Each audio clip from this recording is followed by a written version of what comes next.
السلام عليكم. سنحتاج المكونات أولا إلى حب الرشاد. نضع ما يقارب نصف ملعقة صغيرة منه في كوب من الماء المغلي.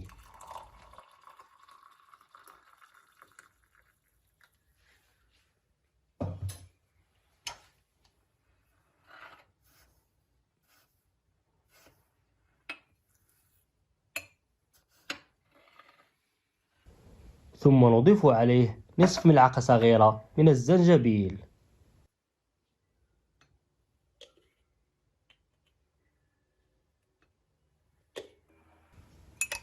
يترك الخليط لمدة 5 دقائق على الأقل. بعدها يمكنكم تحليته بالقليل من العسل حسب الرغبة، وكوب واحد في اليوم كاف تماما، ويجب شربه قبل الذهاب إلى النوم مباشرة.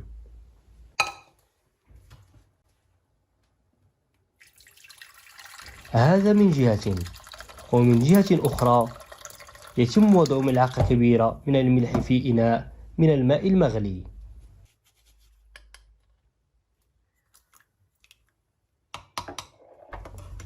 ونضيف عليه القليل من الثوم، ويتم استنشاق البخار جيدا. ونسأل الصحة والعافية للجميع. ولا تنسوا دعم المقطع بلايك والاشتراك في القناة، وكذلك الضغط على الجرس لتصلكم منشوراتنا فور تنزيلها. شكرا لكم على المشاهدة، إلى اللقاء.